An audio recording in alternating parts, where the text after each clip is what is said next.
আমরা বড়াগড় ব্রিজে উঠেছি। 6013 কিলোমিটার হয়েছে। আমরা এবার ঝাড়খণ্ড ছাড়িয়ে ওয়েস্ট বেঙ্গলে ঢুকছি। এই এলাকাটাই বলেছিলাম যেখানে প্রচুর জ্যাম থাকে।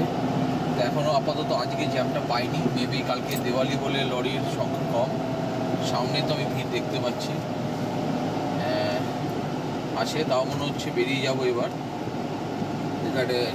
এখানে আছে, চেকপোস্ট আছে। এখানে কমার্শিয়াল গাড়ির চেকিং হয়, বা ওই টোল ট্যাক্স দিতে হয়, স্টেট ট্যাক্স যেগুলো হয়, কমার্শিয়াল ট্যাক্স। তো আমরা এখন জাস্ট ক্রসিংয়ের মুখে আটকে রয়েছি।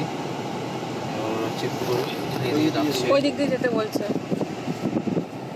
ওই দিক দিয়ে আমরা বেরিয়ে যাচ্ছি। এখানটা প্রচুর, এই জায়গাতে প্রচুর ভিড় হয়, সেই দিকটা আমরা কাটিয়ে আপাতত বেরিয়ে গেলাম নাকা পোস্ট। এটা বাদিকে গেলে কল্যাণেশ্বরী মন্দির, চিরকুন্ডা পেরিয়ে গেলাম। পেরিয়ে ওয়েস্ট বেঙ্গলে পা রেখে দিলাম। যে মাইন্ডেন অনেকটা ওয়েস্ট বেঙ্গলে আমরা পা রেখে দিয়েছি। এখন আমরা আমাদের জন্ম স্টেটে ঢুকে গেছি। আমাদের জার্নি কমপ্লিট হতে চলেছে। আর কত 250 কিলোমিটারের মতো বাকি হবে। এখান থেকে তো 228 কিলোমিটারের মতো বাকি থাকবে। সামনেই আসানসোল পড়বে, আর 10-15 কিলোমিটার পর।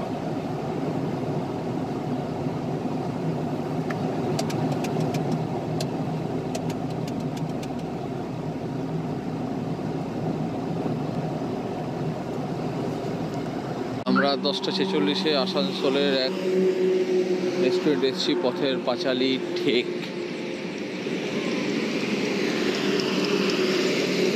বাঙালি রান্নাঘর, পরে স্কোডার লোগো, মানে স্কোডার শোরুম আছে। এই আমার গাড়ি, এখানে যে বসে আছে, যে এর বিছানা, যে গিয়ে শুয়ে দেখা কিরকম করে সুস্থই। তোর বিছানাটায় চলে যা, ওই বিছানাটাতে যে কীভাবে শোয় আমি দেখিয়ে দিচ্ছি। এটা যে জন্য মাথায় লাগলো, যে জন্য বিছানা শুয়ে পড়লো। গিয়ে এই যে বিছানা করে দেওয়া হয়েছে এখানে যে আর সমৃদ্ধা থাকে, এটা এদের দুজনের জায়গা। এখানে এইভাবে ওরা শুয়ে শুয়ে বসে বসে আসে, ঘুম পেলে এখানে চলে আসে যে, আর না হলে মিডিল সিটে এসে লাফালাফি। তাই তো এতক্ষণ ঘুমিয়েছিল, ওকে তোলা হয়েছে। এবার আমরা খাবো, এখান থেকে খেয়ে বাড়ির উদ্দেশ্যে রওনা হবো। ভালোই তো জায়গাটা তোর বিছানাটা।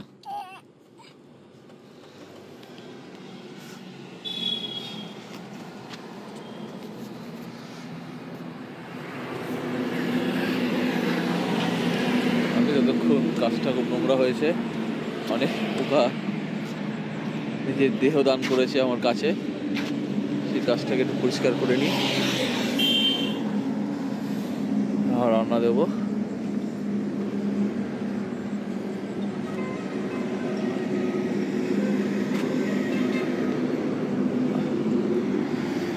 আমার লকশিট পুরো জার্নির। দুঃখ একটাই, এখানে আমার একটা এসডি ক্যাম লাগানো ছিল, সেটা ভেঙে বেরিয়ে গেছে ব্রাশ দিয়ে যখন আসছিলাম হওয়ার দৌড়ে।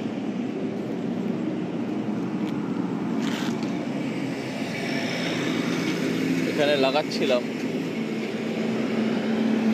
তো প্রবলেম হচ্ছে এটা লাগালে এইটার ছবি চলে আসছিল। তাই, আর এখান থেকে বেশ কষ্ট উঠছিল রাস্তাটা।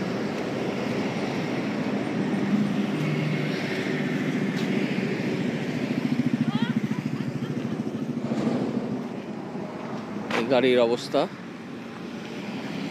তেল ভরে তেল ফেলে গাড়ির কি অবস্থা, সেটার মধ্যে ধুলো জমে।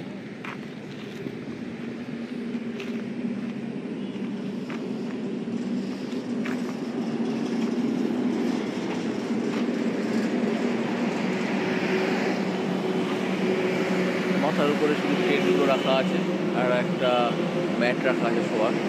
আর আমি বেলচা নিয়ে গেছিলাম, যদি বরফে আটকে যাই বেলচা দিয়ে বরফ পরিষ্কার করতে হয়। উপরে একটা বেলচাও রাখা রয়েছে। হাইওয়ে NH2 বা এখনকার NH19। দাঁড়িয়ে আছি। আরেকবার শক্তি করে একটু দাঁড়াবো, তারপর আবার টানা একদম কলকাতা। তার আগে আমি নিজেরা এখন বসে খাওয়া যাবে না, পার্সেল করতে হবে, তাই পার্সেলের জন্য বাইরে দাঁড়িয়ে আছে।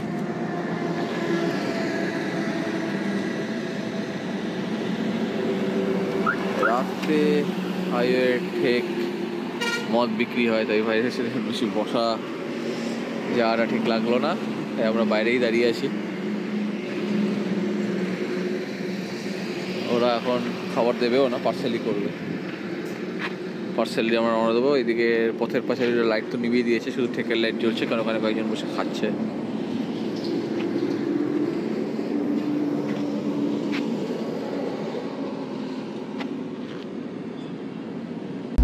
এখন বাজে সময় হচ্ছে 2:46, তাই 24 তারিখ হয়ে গেছে।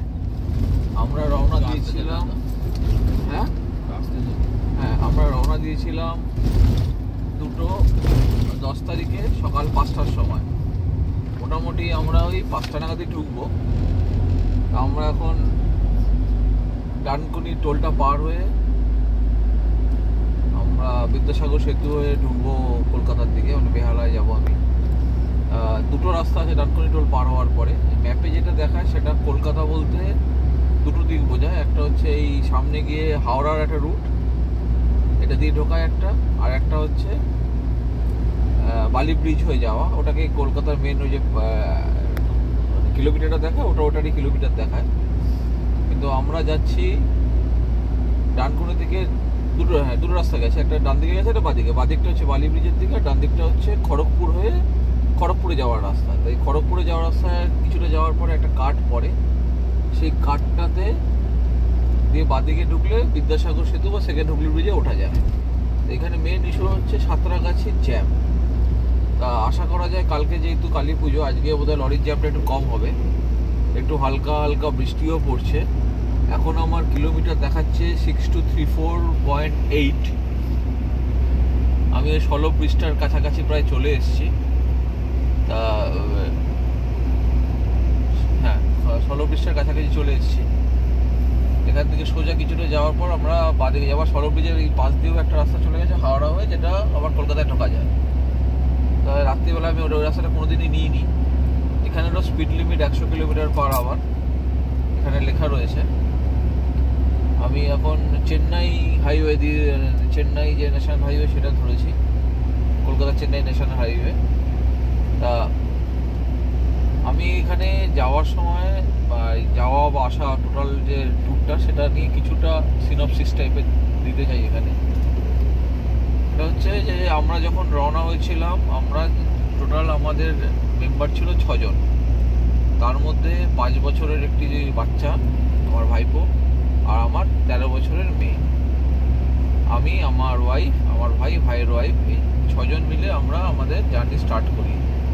এই জার্নিতে মা বাবাকে নিয়ে নিই, কারণ অনেকগুলো হাই অল্টিটিউড পাস ছিল, সেই পাসগুলোতে শ্বাসকষ্টের ব্যাপার ছিল, মা বাবার বয়সও হয়েছে, তাই আমরা মা বাবাকে না নিয়ে, সাধারণত আমরা ফ্যামিলি ট্যুর যখন করি সবাই মিলেই বেরোই। এই প্রথম একটা ট্যুর করলাম যেখানে বাবা মাকে নিয়ে নিই, কারণ বয়সজনিত কারণে।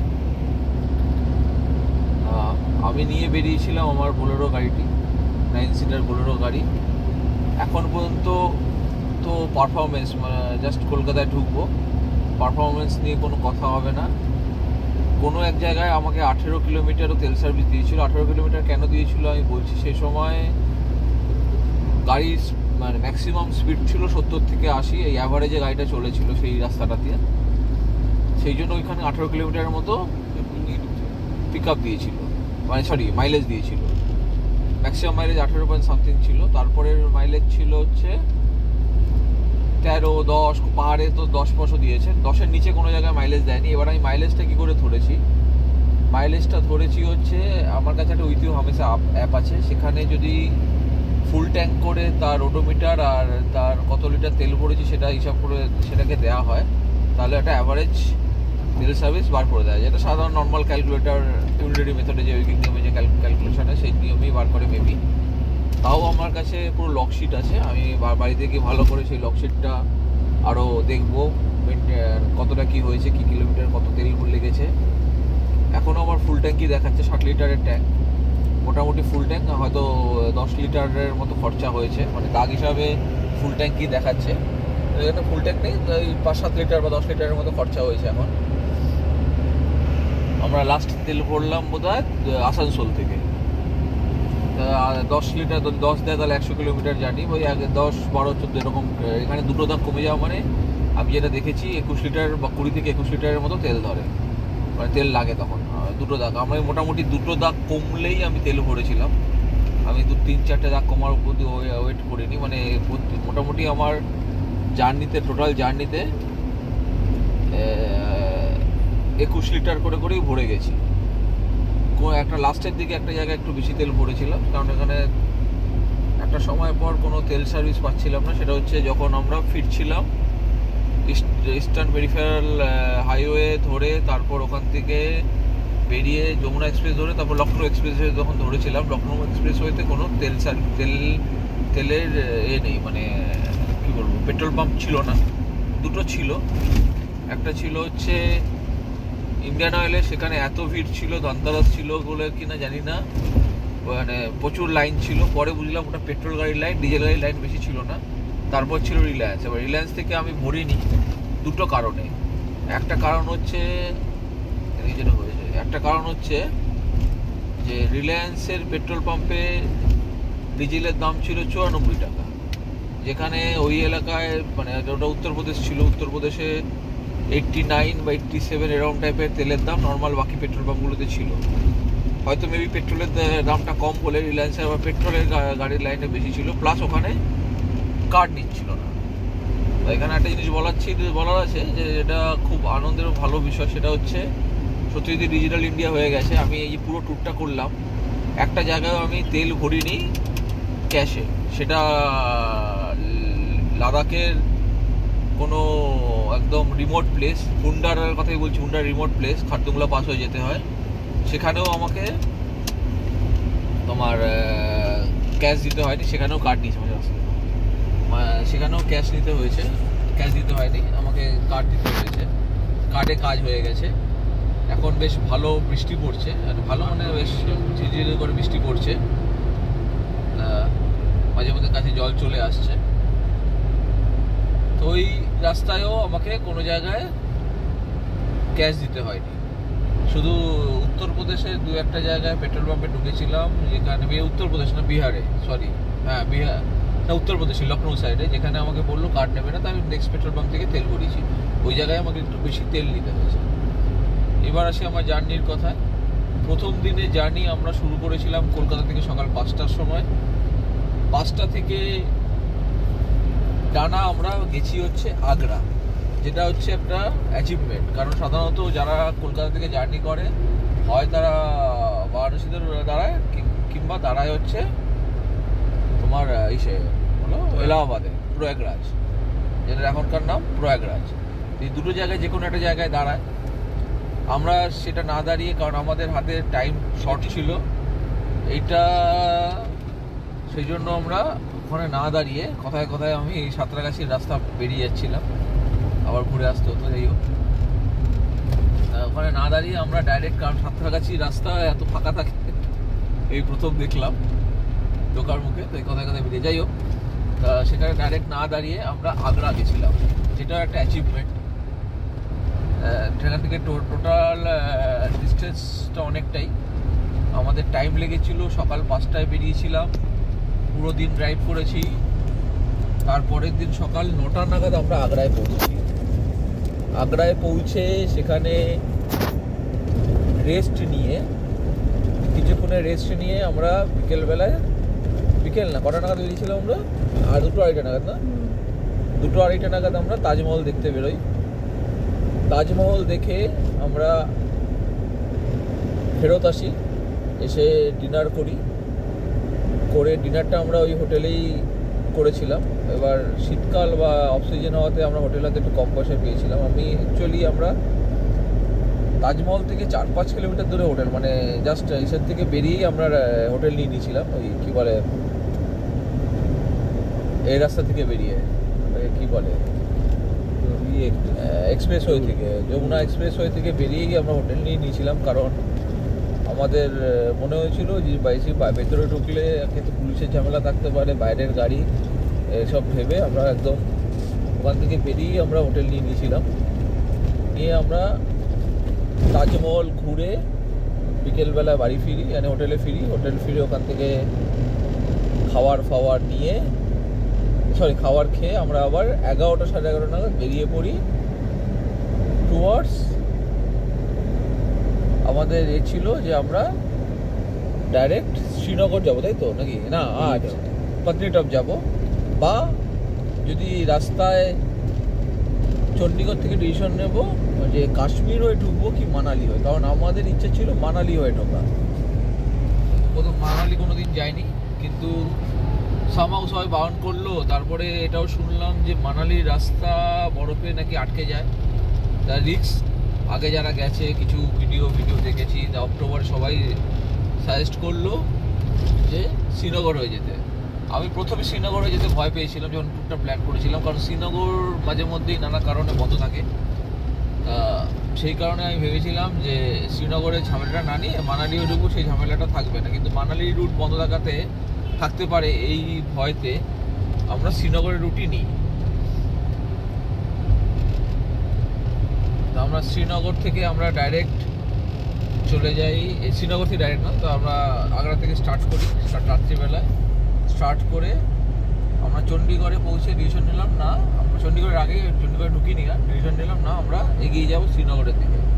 তো আমরা এগিয়ে পৌঁছালাম পত্নীটপে পরের দিন ডাইরেক্ট।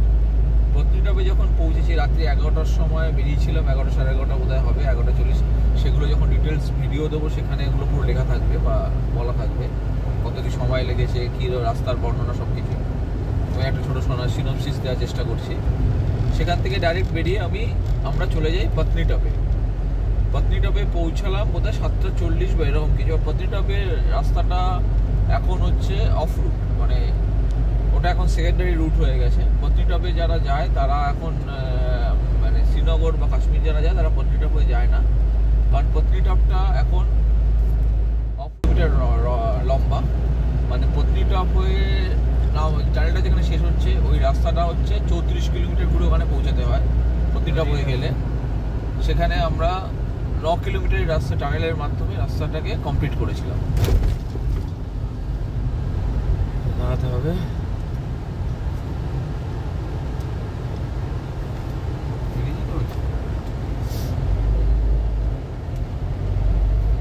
সেখানে 9 কিলোমিটার আমরা দাঁড়িয়ে আমরা চলে গেলাম 9 কিলোমিটার, মানে পত্নীটপে রাত্রিবেলা গিয়ে থাকলাম। আমাদের ইচ্ছা হচ্ছিল, এখন পত্নীটপ হচ্ছে জম্মুর হাইস্ট পিক।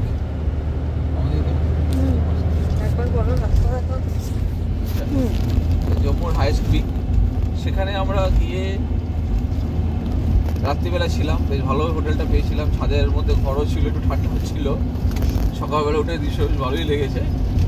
তা ওখান থেকে আমরা জম্মু থেকে ডাইরেক্ট বেরিয়ে যাই। আমরা জম্মু বলছি, পত্নীটপ থেকে সকালবেলায় বেরোই। তা পত্নীটপ থেকে সকালবেলায় বেরিয়ে যে রাস্তা ধরে গেছি, আমাদের ইচ্ছা ছিল ডাইরেক্ট কোথায় যাওয়া,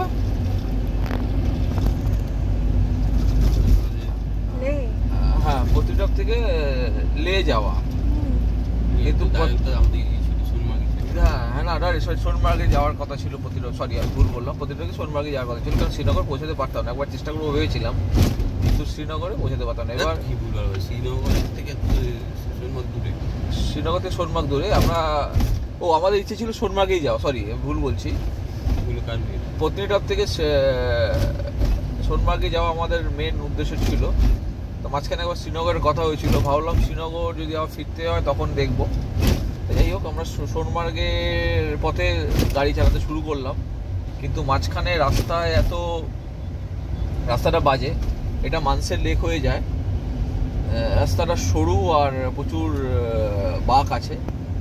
তা কাশ্মীর লাদাখ ট্যুরে যেটুখানি বুঝলাম, আচ্ছা কাশ্মীর লাদাখ ট্যুরে যেটুখানি বুঝলাম যে ওটা তোমার হয়ে যাওয়াটাই ভালো, কি বলে সরি আমি ভুল বলছি, কাশ্মীর এখানে পুলিশ এসে গিয়ে লাইট ফাইট দেখে একটু কথার মধ্যে জড়িয়ে দিয়েছে। কাশ্মীর লাদাখ ট্যুরে যেটা দেখলাম সেটা হচ্ছে, কাশ্মীর লাদাখ ট্যুর হচ্ছে রাস্তাটা হচ্ছে অনেক প্যাঁচালো, যেটা কেদার বদ্রীনাথের রাস্তা তো প্যাঁচালো না। প্যাঁচালো মিনস অনেক টার্ন আছে।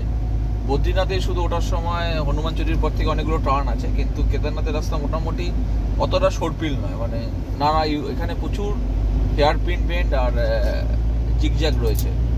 তো যাই হোক, আমরা শ্রীনগরের সোনমার্গের উদ্দেশ্যে জার্নি শুরু করে বানিহাল পাস হয়ে আমরা যখন কাশ্মীরে ঢুকি, তখন আমাদের রাস্তাটা আবার ডাইভার্ট করে দেয় ওখানকার সিআরপিএফরা। এবার কাশ্মীরে তো এখন মিলিটারি নেই, সিআরপিএফে ভর্তি। তা সিআরপিএফের মেন ইস্যু হচ্ছে ওখানে, ইস্যু নয় এটা, আর কি করবে, এটা দুর্ভাগ্যবশত এখন এটাই হয়ে গেছে। পুলওয়ামা অ্যাটাকের পর থেকে সিআরপিএফের যখন কনভয় যায় তখন ওরা দুদিকে রাস্তা আটকে দেয়। মাঝে মাঝে এরকম সিআরপিএফের জওয়ানরা দাঁড়িয়ে থাকে, তারা দুদিকে রাস্তা আটকে দেয় এবং একটা সাইড করে দেয়। একটা জায়গায় তো আমরা খেতে নেমেছিলাম, সেখানেও বললো না এখানে আপনারা দাঁড়াবেন না, ভেতর দিকে ঢুকে দাঁড়ান। তারপর দেখে মনে হয়েছে এটা বাইরের গাড়ি, আমরা ঠিকঠাক তো আমাদের দাঁড় করিয়েছিল এবং পরে আমাদের খাবারের দোকানও তারা দেখিয়ে দেয়। তা ওইখানে কিছু সময় যাওয়ার সময় নষ্ট হয়েছে আমাদের, কারণ অনেকবার এরকম কনভয় পেরিয়েছে। আমরা যাচ্ছিলাম সেই সময় উইকডেজ ছিল, বৃহস্পতিবার বা বুধবার হবে, এই সময় আমরা যাচ্ছিলাম। তা উইকডেজে প্রচুর কনভয় যাচ্ছিল আর প্রচুর এরকম ডাইভারশন ছিল, আমাদের দাঁড়াতে হয়েছে অনেকবার। যাই হোক, আলটিমেটলি আমরা বিকেল শ্রীনগর আর সোনমার্গের রাস্তাটা দুদিকে ভাগ হয়ে গেছে, সেই রাস্তায় পৌঁছাই। ওখান থেকে আমরা সোনমার্গের উদ্দেশ্যে রওনা হই আবার, কারণ তাতে কিছুটা এগিয়ে থাকা যাবে। দিনটা ছিল বৃহস্পতিবার। আমরা সোনমার্গের দিকে এগোই এবং মাঝখানে গুগল আমাদের এমন ঘোরালো সোনমার্গের রাস্তায়, খালি ইউটার্ন দেখিয়ে একটা গ্রামের মধ্যে ঢুকিয়ে দিল। সেখানে একজনকে জিজ্ঞাসা করলাম, প্রথমে ভদ্রমহিলা বললো সোনামার্গা এদিক দিয়ে যাওয়া যায়, কিন্তু এদিক দিয়ে যাওয়াটা কঠিন।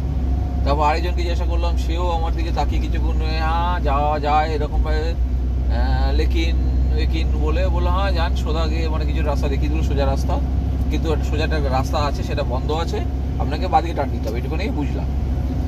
তো আমরা রাস্তায় যাচ্ছি, যেতে একজনের সঙ্গে বাইকে করে যাচ্ছিল, সে আমাকে বললো কাশ্মীর গরিব হয়ে গেছে। এবার সে আমার পাশ দিয়ে বেরিয়ে গেছে, বাড়িটায় ঢুকলো, সেই বাংলো বাড়ি। কলকাতায় আমি তো বোধহয় ওই ফিল্লাদের বা গোয়েঙ্কাদের বাড়ি, অত বড় বাড়ি আমি দেখেছি। যাই হোক, ওটা পরে অন্য ইস্যু।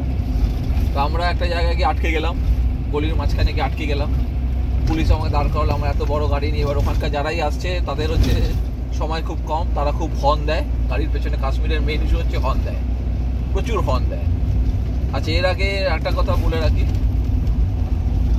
আমরা যেহেতু দিল্লি হয়ে আমাদের ঢুকতে হয়েছিল আগ্রা থেকে আসার পথে, দিল্লিতে আমরা রাত্রিবেলায় পৌঁছেছিলাম। সেই সময় আমাদের পুলিশ দাঁড় করালো, ও প্রথমে আগ্রায়ও দাঁড় করিয়েছিল, সেম জিনিস, সেম দিল্লি, উত্তরপ্রদেশ, দিল্লি আর পাঞ্জাব, এই তিনটে জায়গায় পুলিশই দাঁড় করিয়েছে।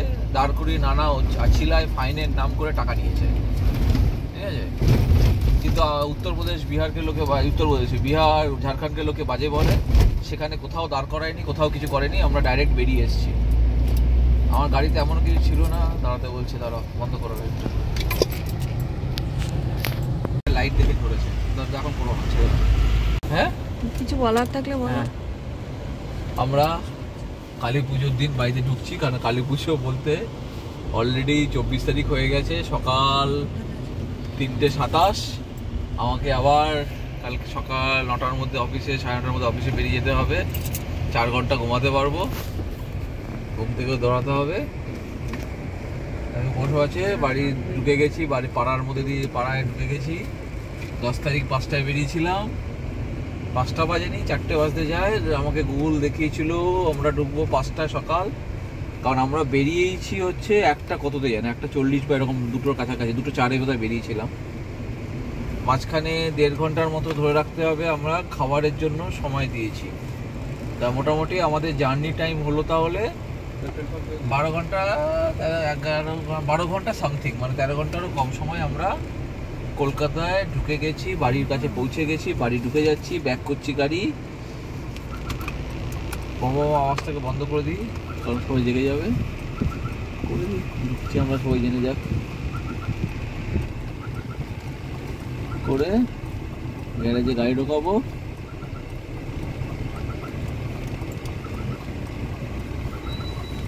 লাদাখ, সাথে লাদাখ ট্রিপ 4 বছর ধরে প্ল্যান করা, করে আলটিমেটলি লাদাখ ট্রিপ আমাদের সম্পূর্ণ হয়েছে। একটুখানি পোর্শন বাকি আছে প্যাংগং, যেটা হিমাচল করবো যখন, তখন হিমাচলের সঙ্গে করবো।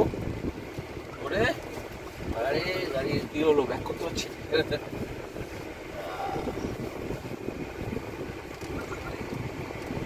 তোমাকেই ফোন করতে যাচ্ছিলাম দরজা খুলবার জন্য।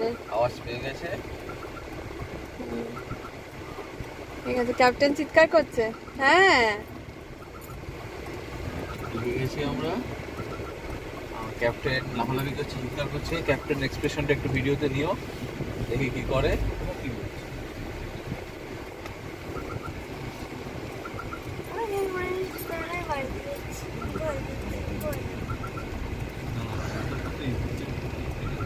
চাবিটা খুলিস।